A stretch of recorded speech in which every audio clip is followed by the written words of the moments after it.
저는 제 자신을 이렇게 소개를 합니다. 저는 행복한 목사입니다. 라고 소개를 합니다. 생각하면 생각할수록 그 하나님의 은혜가, 나를 향한 그 하나님의 은혜가 얼마나 감사한지 몰라요. 내가 무엇이 간데. 너무나 감사하고, 그리고 너무나 감사하기 까닭에 참 너무나 얼마나 행복한지 모릅니다. 저는요, 제 설교를 들어주는 성도가 있다는 사실에 너무나 감사해요.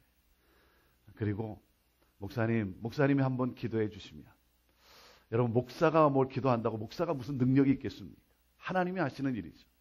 그런데 목사님이 저희 가게에 오셔서 한번 기도해 주시면 가게가 잘 될 것 같고, 목사님 저희 가정에 오셔서 한번 기도해 주시면 저희 가정이 회복될 것 같고, 목사님 한번 오셔서 기도해 주시면 너무나 좋겠습니다.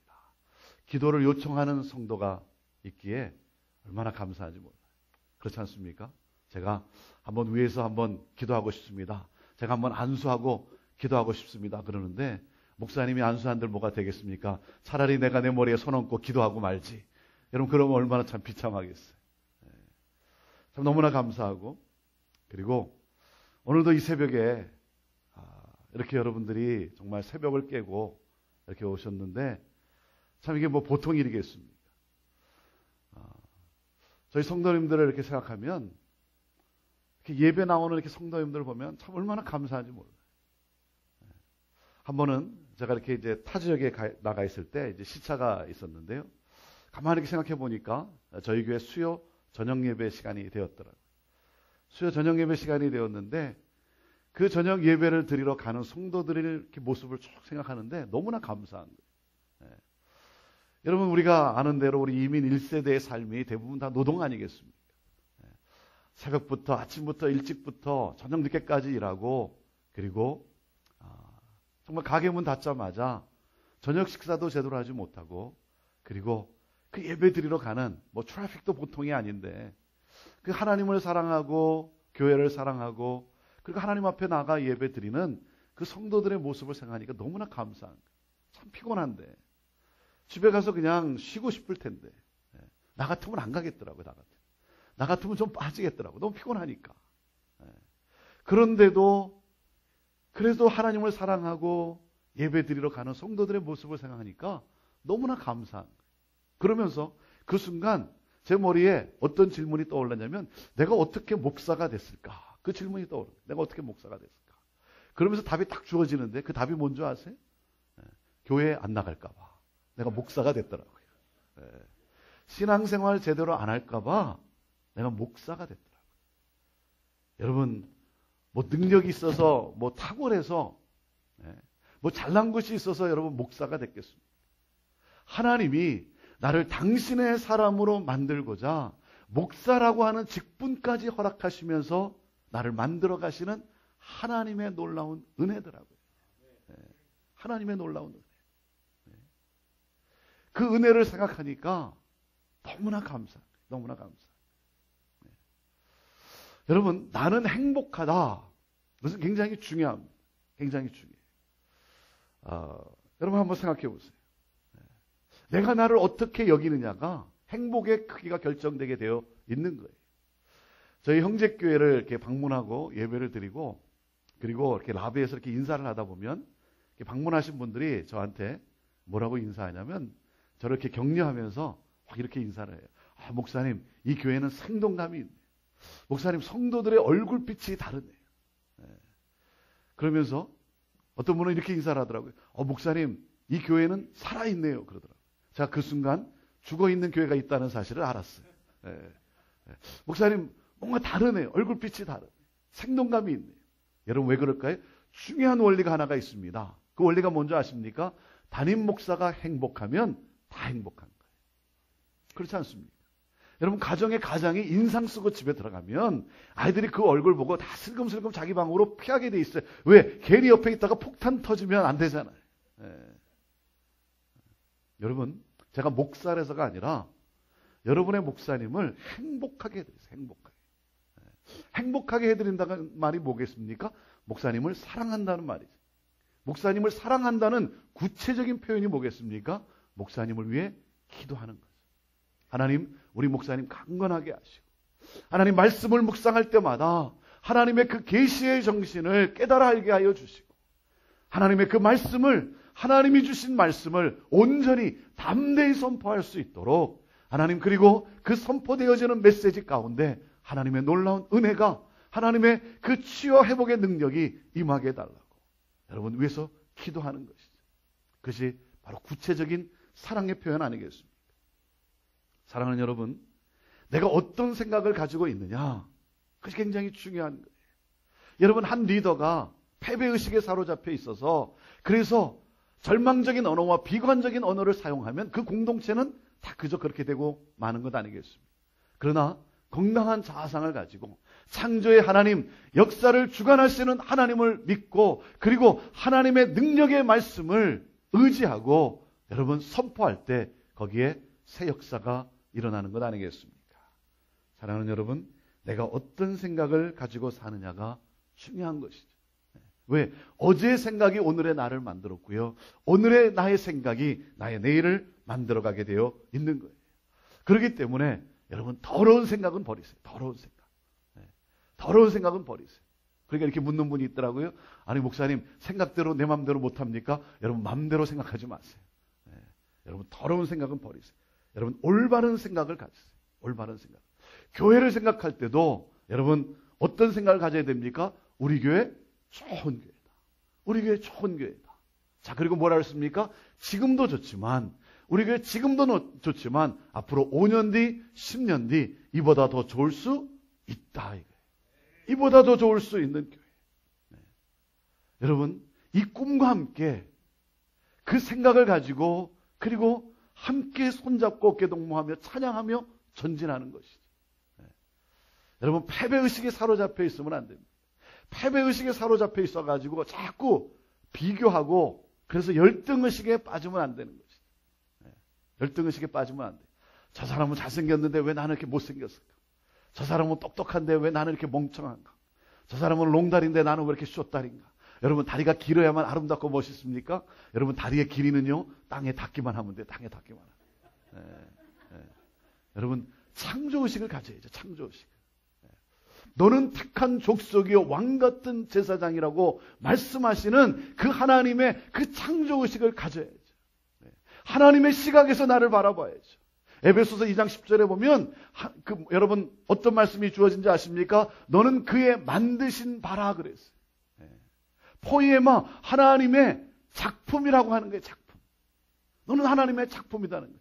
여러분, 나의 마스터가 되신 하나님께서 나를 마스터피스로 창조하셨다라고 하는 사실이에요. 나를 걸작품으로 창조하셨다는 거예요. 여러분, 걸레가 아니라 걸작품이라는 거예요. 하나님이 나를 창조하시고, 최고의 예술가이신 하나님이 여러분 나를 창조하셨고, 그리고 그 하나님이 오늘도 나와 함께 하신다. 사랑하는 여러분, 하나님이 나를 창조하셨다는 것은 나를 향한 하나님의 기대가 있다라고 하는 것이죠. 하나님이 나를 지으셨다라고 하는 것은 나를 향한 하나님의, 여러분, 내 안에 사명이 있다는 건 아니겠습니까? 오늘 우리가 읽은 이 말씀, 우리가 너무나 잘 아는 말씀이죠. 해변에서의 이 조찬, 이것은 우리 인간의 꿈을 회복시키는, 우리 인간의 사명을 다시 한번 회복시키시는 하나님의 말씀이에요. 이 해변가에서, 이 바닷가에서 3년 전에, 이 말씀 이전 3년 전에 주님은 이들을 만났어요. 그리고 그들에게 하나님의 꿈을 넣어주셨어요. 너는 고기만 잡고 사는 인생이 아니야. 너는 무엇을 먹을까, 무엇을 입을까, 무엇을 마실까 염려하며 사는 인생이 아니야. 그거는 다 이방인들이 구하는 것이야. 이방인이라는 것이 무엇입니까? 하나님을 모르는 사람, 하나님이 나의 아버지라고 하는 사실을 모르는 사람들이라는 거예요. 여러분, 하나님이 나의 아버지라는 사실을 모르니까 뭡니까? 인생 고아로 살 수밖에 없는 것이죠. 아버지가 없으니까 인생 고아로 사는 인생이죠. 그러니까 인생 고아는 무엇입니까? 자기가 먹을 것, 마실 것, 입을 것을 자기가 책임지며 사는 인생 아니겠습니까? 주님이 말씀하시는 거예요. 너는 무엇을 먹을까, 무엇을 마실까, 무엇을 입을까 염려하며 사는 인생이 아니야. 너의 천부께서 아시나니. 하늘에 계신 너희 아버지께서 아신다는 거예요. 너가 무엇이 필요한지, 너에게 무엇이 있어야 되는지를 아신다는 것이죠. 그러면서 우리 주님이 뭐라고 말씀하세요? 너의 인생은 뭐라고요? 하나님의 나라와 하나님의 의를 구하며 사는 인생이야. 그리하면 이 모든 것을 너에게 더해 주시는, 너가 하나님의 나라와 하나님의 의를 위하여 내가 살겠다라고 고백하며 나갈 때 여러분 뭐라 그랬습니까? 내가 이루는 것이 아니죠. 하나님이 이루어 주심으로 말미암아 그 모든 것을 이룰 수 있도록 물질도 허락해 주시고 건강도 허락해 주시고 지혜도 허락해 주시고, 그래서 그 모든 것을 이루어 주심으로 말미암아 그 열매의 기쁨을 누리며 살게 하시는 하나님의 역사라고 하는 사실. 내 인생에 사명이 있다는 거죠. 고기만 잡고 사는 인생이 아니라 사람을 낚는, 이 세상을 변화시키는, 이 세상을 구원하는, 나라와 민족을 살리는 그러한 하나님이 주신 사명이 있다라고 하는 사실. 여러분, 그 꿈이 주어졌을 때 대표적인 인물이 누구예요? 오늘 나오는 이 베드로라고 하는 인물이. 그 꿈이 주어졌을 때 그는 그 꿈에 흥분했어요. 그리고 예수님을 따라 나섰어요. 다른 사람은 몰라도 목숨을 내놓고 자기는 죽기까지 예수님을 따르겠다고 고백했던 사람이에요. 주는 그리스도시요 살아계신 하나님의 아들입니다. 여러분, 명확하게 믿음을 고백했던 그러한 베드로예요. 그리고 예수님을 잡으러 온 사람들 앞에서 그래도 칼을 뽑아 휘둘렀던 사람이 베드로입니다. 그리고 다 도망은 갔지만 그래도 예수님이 잡혀간 제사장 그 가야바의 그 뜰까지 갔던 사람이 베드로예요. 누구보다도 예수님을 사랑했던 사람. 그런데 그 가야바의 뜰에서 한 계집종의 질문 앞에 이 베드로가 그 한순간 무너지고 맙니다.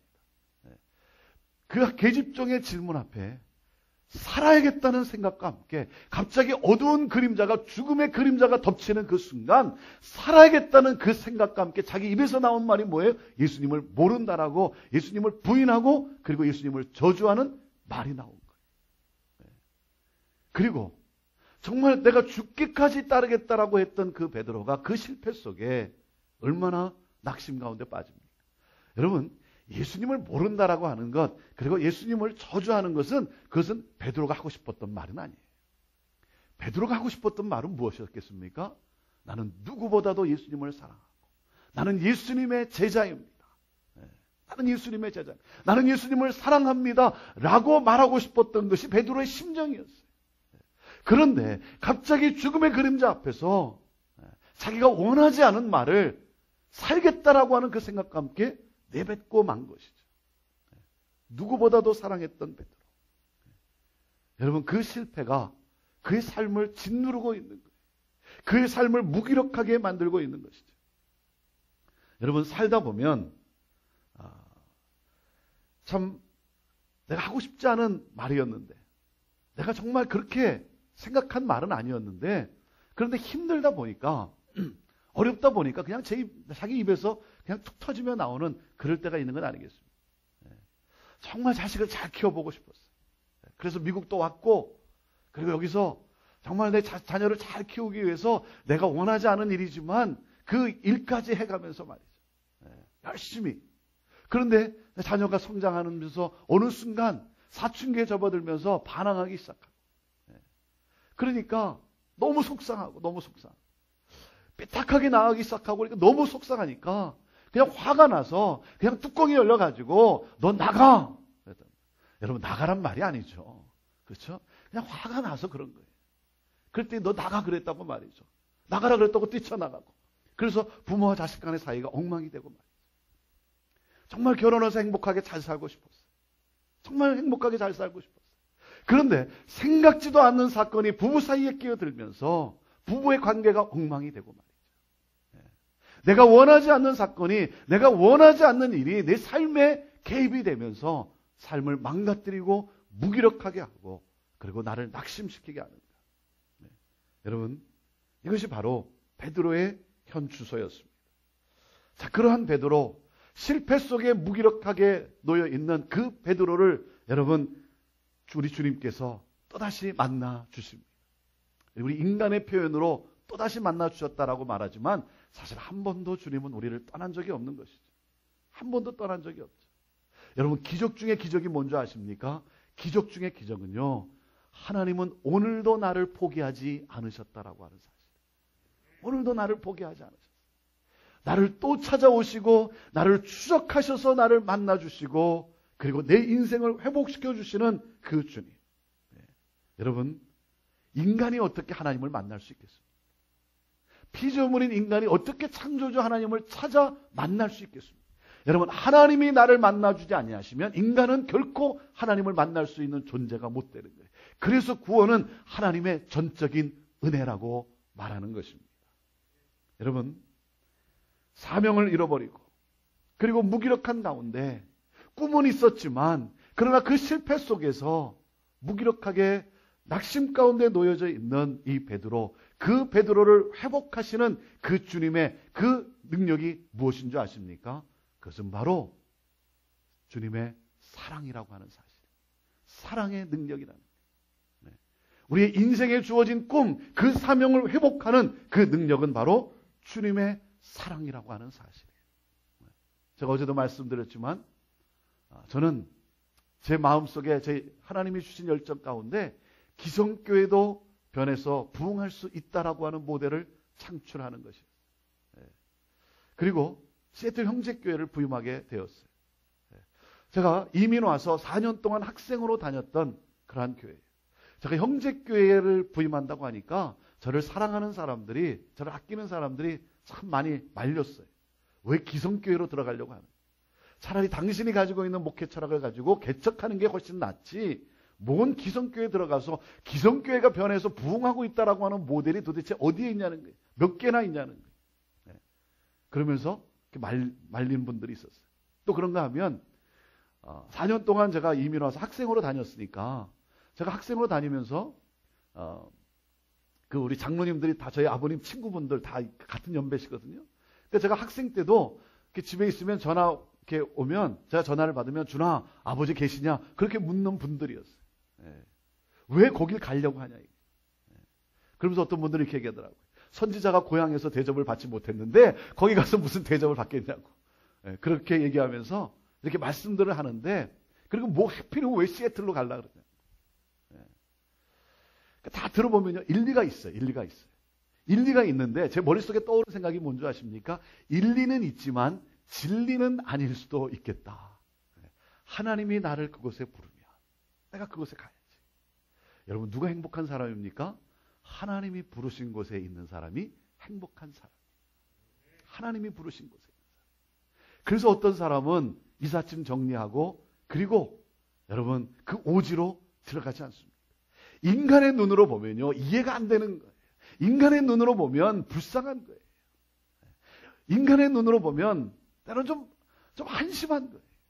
하지만 그 사람은요 하나님이 부르셨기 까닭에 하나님이 나에게 주신 사명이기 까닭에 설명할 수 없는 기쁨이 있는 거예요. 기쁨이.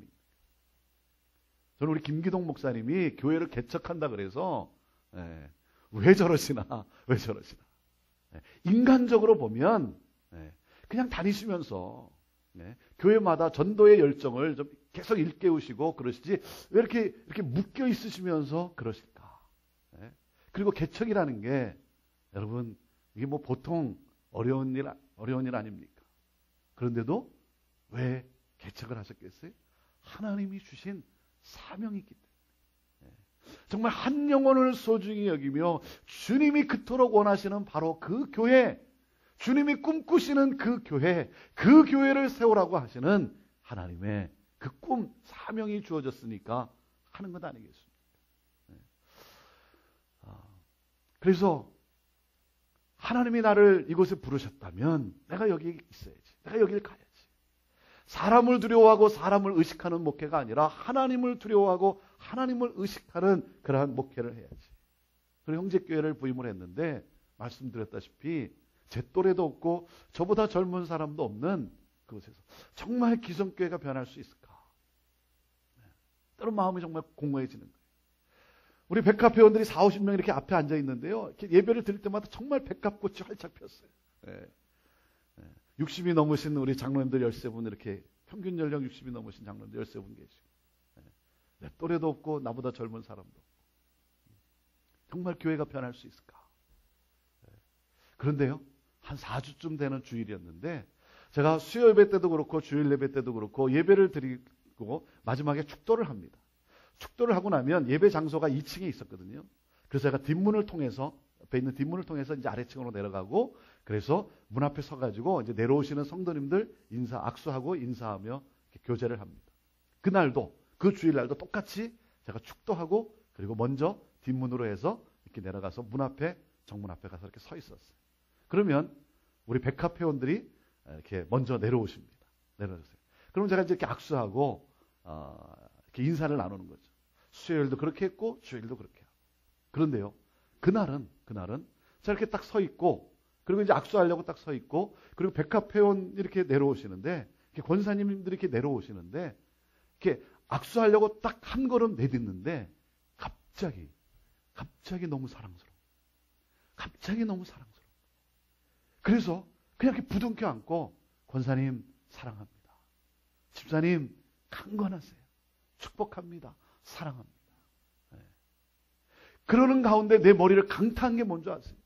제 머리를 강타한 게 뭐냐면, 준아, 이것이 목회야. 준아, 이것이 목양이야. 네.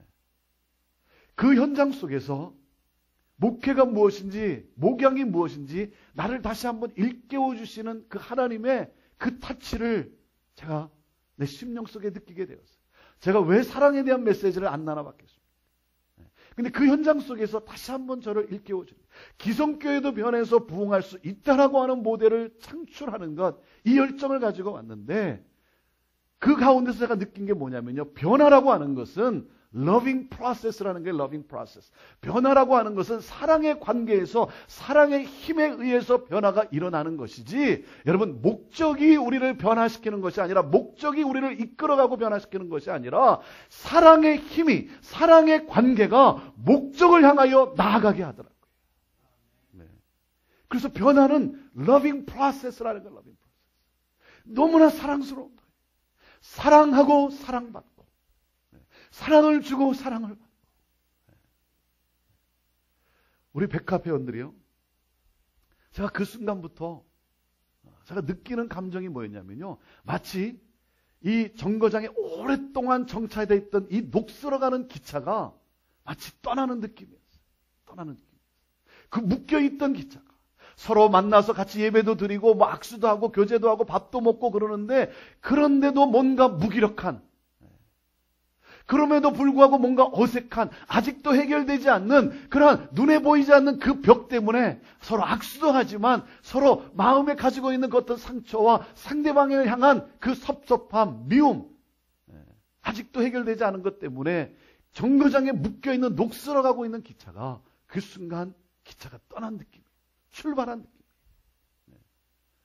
저희 백합 회원들이요, 저를 얼마나, 제 열렬한 팬입니다. 제 열렬한 팬. 어느 정도로 열렬한 팬인 줄 아세요? 어느 정도로 열렬한 팬이냐면요, 제가 이렇게 찬양을 하다가 딱 손을 들지 않습니까? 그럼 우리 백합 회원들이 일제히 손을 듭니다. 일제히 손을 듭니다. 제 열렬한 팬이에요. 어느 정도로 열렬한 팬이냐면, 저를 얼마나 사랑하냐면요, 제가 형제교회를 부임하면서 제가 첫 주에 예배 순서를 바꿨어요. 제가 형제교회를 부임하기 전에 형제교회가 어떻게 예배를 드리는가 한번 한 2개월 전에 먼저 와서 한번 예배를 드려봤어요. 제가 이렇게 앉아서 예배를 드리는데, 그 예배를 드리면서 내가 이 예배를 또 한 번 드릴 수 있을까 생각하니까 견딜 수가 없는 거예요. 너무나 기계적인.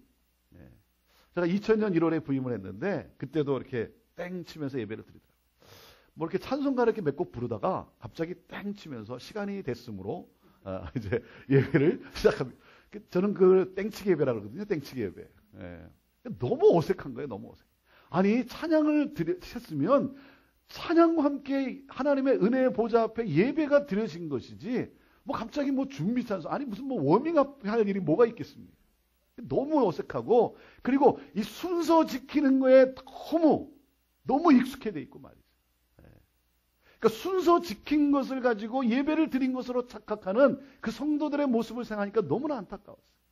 하나님의 임재를 경험하고, 그리고 하나님의 치유 회복의 능력을 경험하고, 그 하나님을 만나고, 나가야 될 텐데 너무나 안타까워. 너무나 안타까워. 아니 일주일 동안 삶이 얼마나 치열합니까? 정말 세상에서 여러 가지 스트레스를 받고 상처를 받고 말이죠. 너무 힘든 가운데 여러분 이렇게 나왔으면 주일날 교회를 왔으면 그 상처와 그 아픔과 그 무기력함을 치유받고 회복을 받고 그리고 주님이 주시는 능력을 가지고 세상을 향해 나가야 될 텐데 마치 다람쥐 쳇바퀴 도는 것 같이 와서 뭔가 하기는 했는데 아무런 변화 없이 나가는 성도들의 모습을 생각하니까 너무나 안타까운 거예요. 아무런 변화 없이 다시 월요일을 맞이하는 다시 한 주간을 맞이하는 성도들의 모습을 생각할 때 너무나 안타까운 거예요. 그래서 이거는 정말 아니다. 그래서 제가 우리 장로님들한테 제가 다른 건 몰라도 제가 다른 건 천천히 가도 제가 예배만큼은 바꾸겠습니다. 그 첫 주에 제가 예배 순서를 바꿨어요. 그리고 찬송가 외에는 절대 다른 거 부를 수 없는 교회예요. 찬송가 외에. 2000년 1월인데요. 여러분 상상이 가십니까? 찬송가 외에는 복음성 절대 못 부르는 그런 교회예요. 그런데 제가 경배와 찬양과 함께 물론 찬송가도 이렇게 부르지만 경배와 찬양, 복음성과 함께 이렇게 순서를 바꿨어요. 경배와 찬양, 그리고 어떻게 해서든지 어떻게 하면 하나님께 집중할 수 있을까? 찬양하고, 기도하고, 말씀 선포. 가급적 너무 순서에 이렇게 연연하지 않은. 여러분, 아니 복음성과 경배와 찬양 한 번도 이렇게 불러볼 수도 없고, 뭐 집에서는 부를 수 있을지 모르지만 그런 분들이 경배와 찬양을 부른다는 게 얼마나 힘들겠어요. 더군다나 백합회원들이 여러분 그걸 어떻게 따라하겠습니까? 제가 백합회원들이 찬송가를 보니까 찬송가도 큰 글씨로 돼 있어요. 곡조도 없어요. 그냥 큰 글씨로 똑같은 곡조에 가사만 바꿔서 부르는 분들이에요. 그런 분들이 어떻게 여러분 엇박자로 나가고 말이죠. 한 번도 안 부른 그러한 여러분 찬양을 따라 부를 수가 있겠습니까? 그렇잖아요. 여러분도 모르는 찬양을 부르면 여러분 힘들잖아요. 그렇죠? 아니 모르는 찬양을 부르면서 나 오늘 은혜 받았다 그런 분이 있습니까? 왜 우리가 노래 배우러 왔냐 뭐 이렇게 말하는 분들이 더 있지. 그죠? 뭐 지금까지 지내온 것 뭐 이거 불러야 가슴이 찡하고 뭔가 은혜 받은 것 같고 말이죠. 여러분 안 해본 것을 한다는 게 여러분 얼마나 힘들겠어요. 변화라는 게 여러분 얼마나 힘든 일이겠습니까?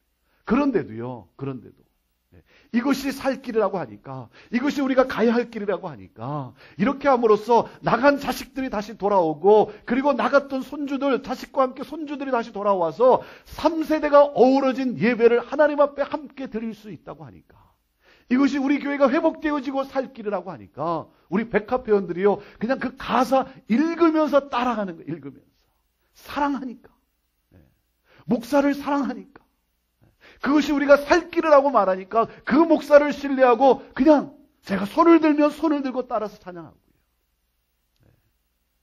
그 노래를 부를 수 없음에도 불구하고 그냥 가사 읽어가면서 얼마나 감사한지 얼마나 감사한지. 여러분 사랑의 관계예요. 사랑의 관계. 사람은요 제가 이렇게 목회를 해보니까 사람은 논리적으로 움직이지 않더라고요. 사람은 이성적으로 움직이지 않아요. 합리적으로 움직이지 않아요. 사람은 감정적으로 움직여요. 감정적으로. 뭐 이렇게 무슨 어떤 프로젝트를 할 때 뭐 이 프로젝트 하겠습니다 그러면요 그 프로젝트를 다 이해하고 예스 할까 노 할까 그게 아니더라. 그게 뭔지는 잘 모르지만 내가 목사를 사랑하니까 목사를 신뢰하니까 다시 말하면 죽이 맞으니까 예스하고 따라가는 거지. 아무리 좋아도요 싫으면 노하더라고요. 아무리 좋아도. 사람은 감정적이다. 사람은 감정적이다. 우리 백합회원들이 참 얼마나 제 열렬한 팬이냐면 제가 설교를 하다가도 가끔씩 누님 그럽니다. 누님. 제가 누님 그래요. 형님 그러고. 이 목회를 하다 보면 어떤 분들은 쪽집게 인생을 사는 사람이 있어요. 뭘 그렇게 찝어내려고 애를 쓰는지. 그래가지고 뭐 이렇게 찝어내요. 찝어내가지고 그걸 가지고 따지고 판단하고 비판하고 말이에요. 웬만한 사람은요 신경도 안 써요. 신경도 안 써요. 눈에 들어오지도 않아요. 그런데 뭐 이상한 거를 찝어내갖고 말이죠. 이게 뭐 어떻게 된 거냐고 따지고 어떤 데는 보면요 정말 귀신 같아. 뭐가 어떻게 그런 걸 다 찝어내는지 말이에요. 귀신 같아. 근데 맞아요. 왜? 귀신이 하는 짓이 다 그런 짓 아닙니까?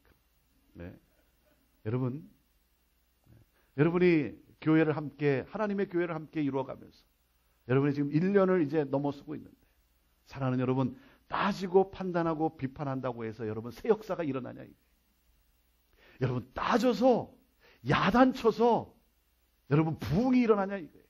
아니죠. 아니 여러분 자식을 야단쳐서 자식이 변합니까? 아니죠. 사랑하니까 자식이 변하는 것 아닙니까? 여러분 잘못된 것 바로 잡아야죠. 잘못된 것 고쳐야죠. 여러분 뭐 그냥 그저 그렇게 좋은 게 좋은 거니까 여러분 그런 것이 아니죠. 잘못된 거 있으면 고쳐야죠. 바로 잡아야죠. 여러분 잘못된 것을 고치고 바로 잡으려면 먼저 그 사람을 사랑해야 합니다. 먼저 그 사람을 사랑해야 돼요. 네. 여러분 그렇기 때문에 여러분 너무 두 눈 부릅뜨고 살지 마세요. 너무 두 눈 뜨고 여러분 그냥 한눈 감고 사세요. 한눈 감고. 어느 한 청년이 TV를 보다가 자기가 너무 마음에 드는 한 자매를 봤어요. TV에서. 그 자매가 너무 마음에 드는 거예요. 그래서 수소문 끝에 그 자매의 주소를 찾아냈어요. 그리고는 편지를 보내기 시작하는 거예요. 편지를 계속 보내기 시작하는데 한 2년쯤 됐는데 답장이 오기 시작합니다. 답장. 그러면서 3년쯤 되었을 때 서로 사랑하게 되었고 그리고 결혼하기로 결심을 했어요. 그래서 3년 만에 만나는 거예요. 3년 만에. 3년 만에 이제 결혼하기로 결심하고 서로 딱 만나니까 얼마나 흥분됐겠습니까? 근데 이 자매가 3년 만에 딱 형제를 처음 만나면서 형제를 보는 순간 화가 났어요. 화가 났어요. 이 형제가 애꾸눈이었어요. 애꾸눈. 형제를 보는 순간 화가 났어요.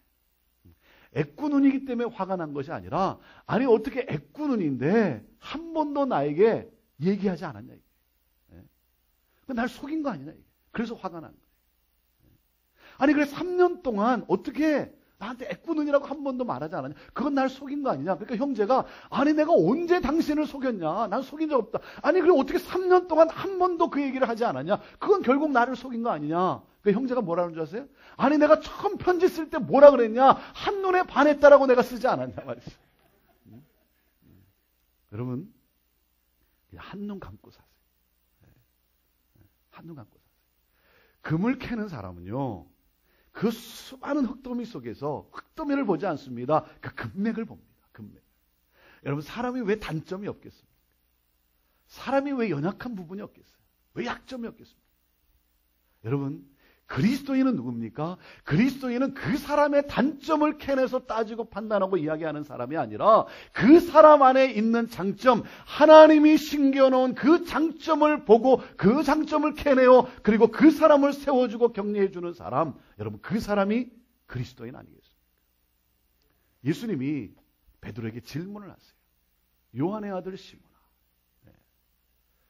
우리 주님은요, 그 베드로의 마음을 당황스럽게 하지 않습니다. 그리고 베드로에게 질문을 하세요. 너가 나를 사랑하느냐? Do you love me? 그 질문을 하세요. 여러분 생각해 보십시오. 예수님이 지금 몰라서 묻는 질문입니까? 베드로가 예수님을 사랑하는지 안 하는지 그걸 몰라서 묻냐 이게? 아니죠. 예수님은 아세요. 예수님은 베드로가 누구보다도 자기를 사랑한다는 사실을 아세요. 그리고 예수님이 하나님이신데 어떻게 그걸 모르겠습니까? 몰라서 묻는 질문이 아니죠. 그리고 Do you love me? 그 질문이 베드로가 3번 부인했으니까 너도 한번 맛 좀 봐라. 야, 너 같은 놈이 나 사랑할 수 있어? 너 한번 말해봐. 너 나 사랑해? 너 나 사랑해? 한 번 더 말해봐. 여러분 그렇게 상처난 곳에 소금을 끼얹는 그러한 질문이냐 이게. 베드로의 마음을 긁어내는 그런 시니컬한 질문이냐 이게. 아니죠. 그런 질문이 아니죠. 제가 한 번은 차를 타고 운전하고 가다가 갑자기 이 말씀이 생각이 나는 거예요. 제 옆에 제 아내가 타고 있었는데 갑자기 이 말씀이 생각이 나요. 그러면서 내가 이 말씀을 한번 적용해 봐야 되겠다. 그래서 제 아내한테 한번 적용해 봤어요. Honey, do you love me? 그랬더니 제 아내가 갑자기 저렇게 질문을 하니까 뭐 do you love me? 그러니까 뭐 좀 이렇게 눈이 좀 이상한 모습으로 저렇게 쳐다보는 거예요. 그래서 아니 나 사랑하냐고 나 사랑하냐고. 그러니까 더 이상하게 저를 보는 거예요. 뭐 예수님도 3-4번 했으니까 나도 3-4번 그래가지고 아니 그게 아니라 나 사랑하냐고 나 사랑하냐고. 그때 제 아내가 뭐라는 줄 아세요? 왜 또 그래? 뭔 일 저질렀어? 그러더라고요. 뭐 저는 이러고 살아갑니다. 이러고 살아가요. 여러분, 예수님이 몰라서 묻는 질문도 아니고요. 의심해서 묻는 질문도 아니고, 그리고 그 베드로가 3번 부인했으니까 너도 한번 그 고통이 뭔지 한번 맛 좀 봐라. 여러분, 그래서 그 상처난 곳에 소금을 끼얹는 그런 질문도 아니고. 여러분, 예수님이 이 질문하실 때는 중요한 전제가 있어요. 중요한 전제가 있습니다. 예수님이 이 질문하실 때는 이 질문 속에 예수님의 고백이 있어요. 고백. 여러분 그 중요한 전제가 뭡니까? 고백이 뭡니까? I do love you. 난 널 사랑해. 난 널 사랑하고 있어. 여러분 부모가 어린 자녀한테 너 엄마 아빠 사랑해? 너 엄마 아빠 사랑해? 여러분 그 질문을 할 때 여러분 꼭 사랑한다는 말을 꼭 들어야 속이 시원하기 때문에 여러분 그 질문합니까? 그 질문하는 부모의 심정이 무엇입니까? No matter what. 너가 똑똑하건 똑똑하지 않건 간에, 너가 건강하건 건강하지 않건 간에 너는 내 아들이고 너는 내 딸이고 난 널 사랑하고 있어. 넌 내 자녀야. 여러분 이 중요한 고백이 있는 거예요. 그래서 베드로가 뭐라고 대답합니까? Do you love me? 이 질문 앞에 여러분 베드로가 뭐라고 대답해요? 주님 아시죠? 주님 아시죠? 주님 아시지 않습니까? 내가 주님을 사랑하는 거 주님 아시지 않습니까? 그렇지 베드로야, 너가 나 사랑하는 건 내가 알고 있지. 그리고 베드로야, 난 널 사랑하고 있어. 난 널 사랑하고 있어. 그런데 베드로야, 너 왜 한 번 실수했다고 해서, 너가 한 번 실패했다고 해서 너 그렇게 주저앉아 있니? 주저앉아 있니? 너 왜 낙심 가운데 있니? 일어나, 일어나. 다시 시작하면 돼. 다시 시작하면 돼. 여러분, 이것이 바로 주님의 사랑이에요. 베드로야, 너 왜 한 번 실패했다고 해서 너 왜 이렇게 낙심 가운데 주저하니? 하나님이 너에게 주신 꿈이 있잖아. 일어나, 일어나. 다시 시작하면 돼. 여러분, 이 사랑의 대화가, 이 주님의 심정이 베드로에게 쏟아지면서 여러분, 그 대화 속에, 베드로의 심령 속에 하나님의 꿈이 다시 한번 그 안에 활활 타오르기 시작하는 거다. 그 주님의 사랑, 그 사랑의 능력이. 그래서 먼 훗날 그 주님의 사랑으로 회복되었던, 그리고 일어났던 그 사명을 다시 회복했던 베드로가 먼 훗날 30년 뒤에 베드로전서 4장에 여러분 무슨 고백을 하는 줄 아십니까? 이렇게 고백을 해요. 만물의 마지막이 가까웠으니. 그러면서 이렇게 말합니다. 서로 열심히 사랑할지니 사랑은 뭐라고요? 허다한 죄를 덮느니라. 허다한 죄를 덮어주는 사랑. 덮어주는 사랑. 여러분, 그걸 따지고 그걸 캐내서 그걸 가지고 뭘 듣고자 하는 것이 아니라 덮어주는 사랑. 그 사랑의 능력에, 그 주님의 덮어주는 사랑. 난 널 사랑하고 있어. 그리고 너 나 사랑하잖아. 그럼 된 거야. 일어나, 일어나. 다시 시작하면 돼. 그 사랑의 힘으로, 그 사랑의 능력으로. 여러분, 하나님이 나를 얼마나 사랑하는 줄 아십니까? 하나님이 나를 얼마나 사랑해요. 저는요, 제가 하나님 앞에 1대1로 하나님 앞에 마음의 무릎을 꿇으면 제가 느끼는 감정이 뭔지 아십니까? 하나님 앞에 제가 1대1로 대면하면 제가 느끼는 감정은, 하나님은 나를 누구보다도 사랑하신다. 나를 편애하시는 하나님. 이게 제가 느끼는 감정. 나를 편애하시는 하나님. 여러분, 하나님은 모두를 사랑하세요. 하나님은요, 여기 있는 저와 여러분도 사랑하시고 밖에 있는 사람도 사랑하시고요. 지금도 예수 그리스도를 핍박하고 예수 믿는 사람을 핍박하는 사람조차도 지금도 하나님은 그들을 사랑하고 계세요. 그들이 돌아오기를 지금도 기다리며 사랑하고 계세요. 하나님은요, 모두를 사랑하세요. 모두를 사랑하세요. 하지만 제가 1대1로 하나님을 대면하면 제가 느끼는 감정이 뭔지 아십니까? 하나님은 나를 더 사랑하신다. 나를 더 사랑하신다. 이게 제가 느끼는 감정. 여러분 그거 아세요? 하나님이 여러분 사랑하세요. 여러분 사랑해요. 그런데 그거 아세요? 하나님은요, 절 더 사랑하세요. 절 더 사랑하세요. 네? 왜 기분 나쁘세요? 네. 기분 나빠야죠. 기분 나빠야죠. 권 목사 착각하지 마. 물론 하나님이 권 목사 사랑하지. 하지만 하나님은 날 더 사랑해. 여러분 이게 믿음이에요. 이게 내가 하나님을 1대로만 대면했을 때 느끼는 여러분 감정이고 믿음 아니겠습니까? 나를 누구보다도 사랑하시는 하나님, 모두를 사랑하시지만 하나님과 1대1로 만나면 나를 편애하시는 하나님, 나를 더 사랑하시는 하나님. 여러분 그렇잖아요. 데이트할 때도 마찬가지 아닙니까? 데이트할 때도요, 당신도 사랑해. 그럼 기싸대기 한 대 맞는 거예요. 당신만을 사랑해. 그래야 되는 거지. 네. 나를 누구보다도 사랑하시고 나를 편애하시는 하나님. 네.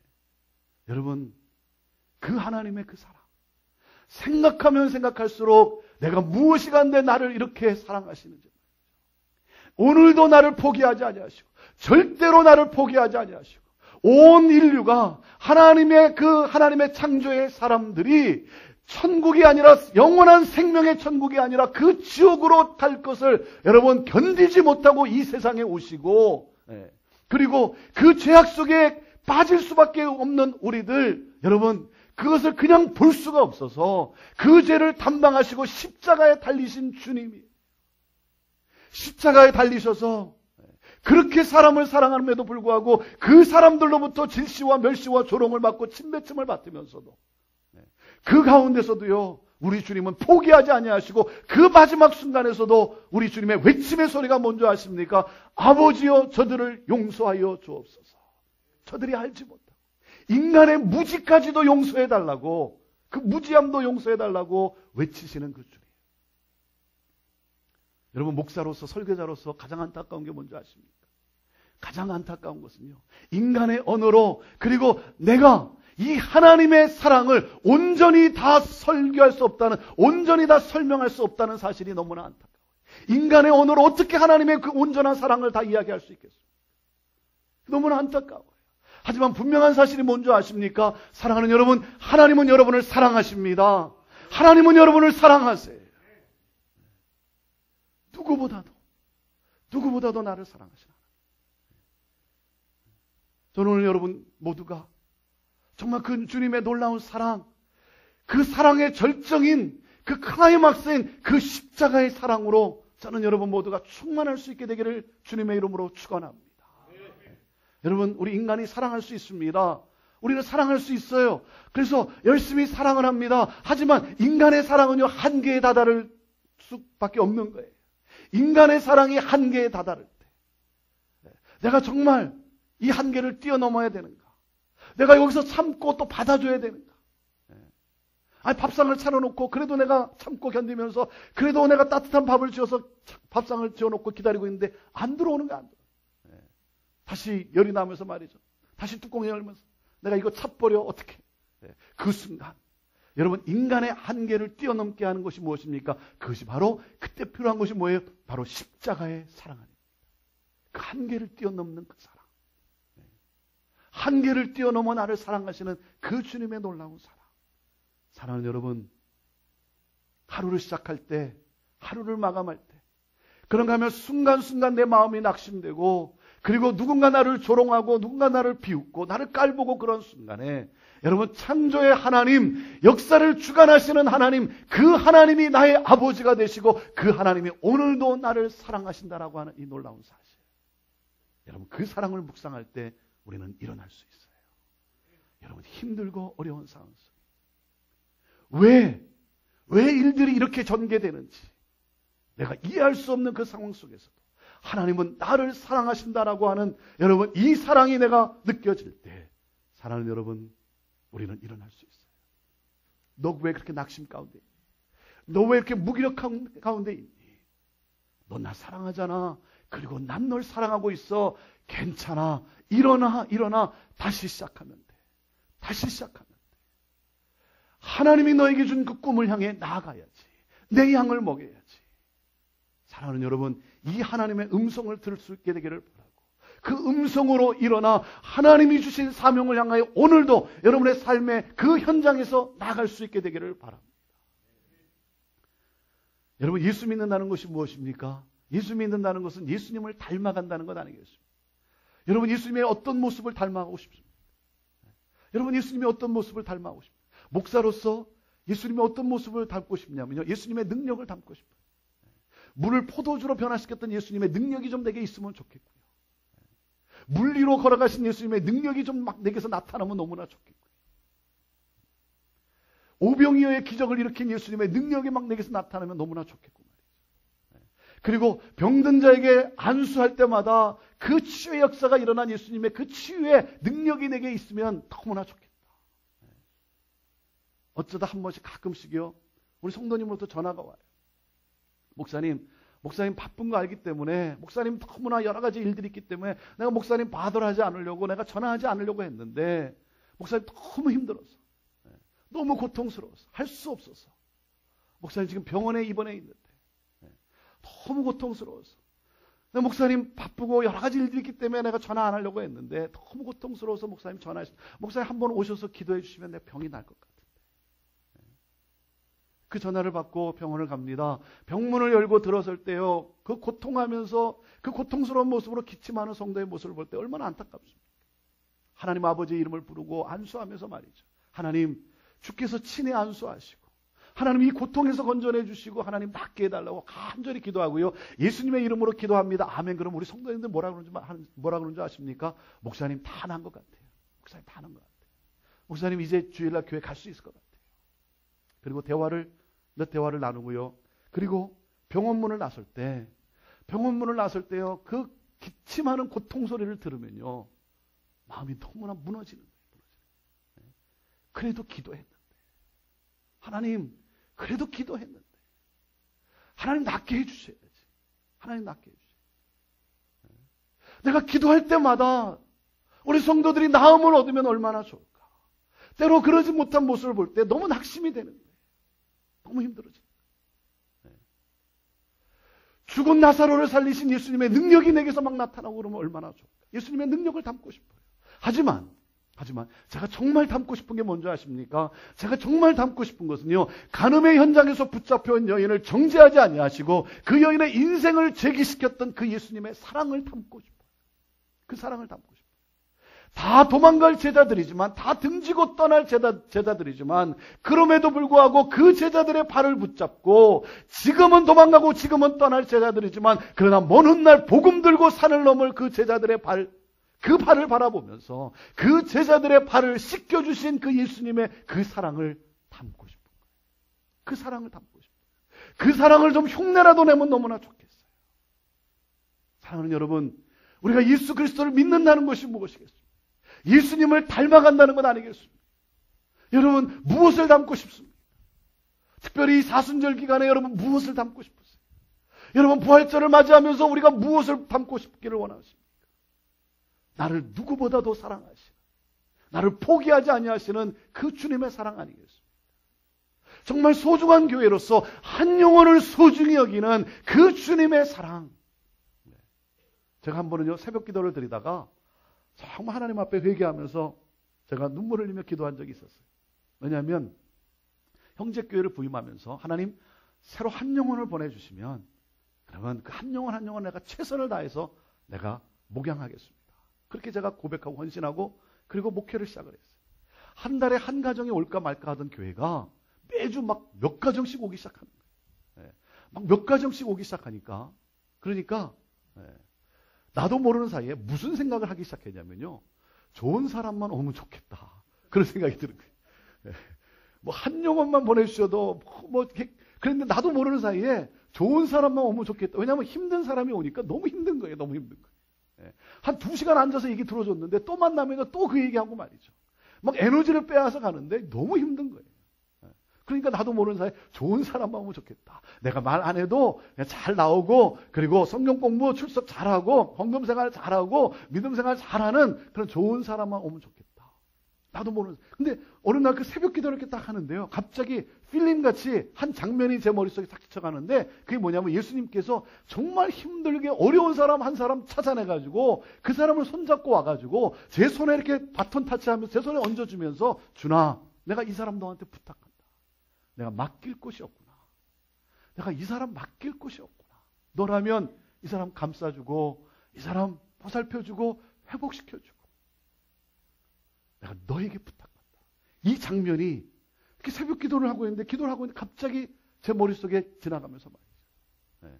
그러면서 좋은 사람만 오면 좋겠다라고 생각했던 그 나의 모습이 이게 부딪히면서 말이죠. 하나님 앞에 참 회개하며 기도한 적이 있어요. 사랑하는 여러분, 누구보다도 나를 사랑하시는, 그래서 나를 다시 한번 일으켜 세워주시는 그 주님과 함께 사랑하는 여러분, 오늘도 정말 한 영혼 한 영혼을 소중히 여기며 그 하나님의 꿈을 향하여 전진할 수 있는 그러한 공동체. 여러분 왜 소중한 교회 사람이 와야 되겠습니까? 당신은 왜 소중한 교회를 가십니까? 당신은 왜 그 교회를 가십니까? 할 때 여러분 듣고 싶은 대답이 뭐예요? 들려주고 싶은 대답이 무엇입니까? 그 대답은 이거 아니겠어요? 거기 가면 사랑이 있습니다. 거기 가면 사랑이 있습니다. 여러분 그 대답 아니겠습니까? 사랑하는 여러분, 주님의 놀라운 사랑, 오늘도 다시 한번 그 사랑을 묵상하고 일어날 때마다, 하루를 마감할 때마다 나를 누구보다도 사랑하시는 그 주님의 사랑을 묵상하고, 그리고 힘들고 어려울 때 그 사랑 가운데 다시 한번 일어나 오늘도 하나님이 맡겨준 그 영혼을 향하여, 하나님이 허락해준 그 한 사람 한 사람을 향하여 내 가족의 식구와 내 자녀들과 그리고 공동체 안의 교우들과 함께 사랑의 공동체를 이룸으로 말미암아 하나님의 나라가 임한, 그 천국이 임한 그 공동체를 이 세상 가운데, 커뮤니티 가운데 보여줄 수 있는 그러한 삶, 그러한 교회가 되기를 주님의 이름으로 축원합니다.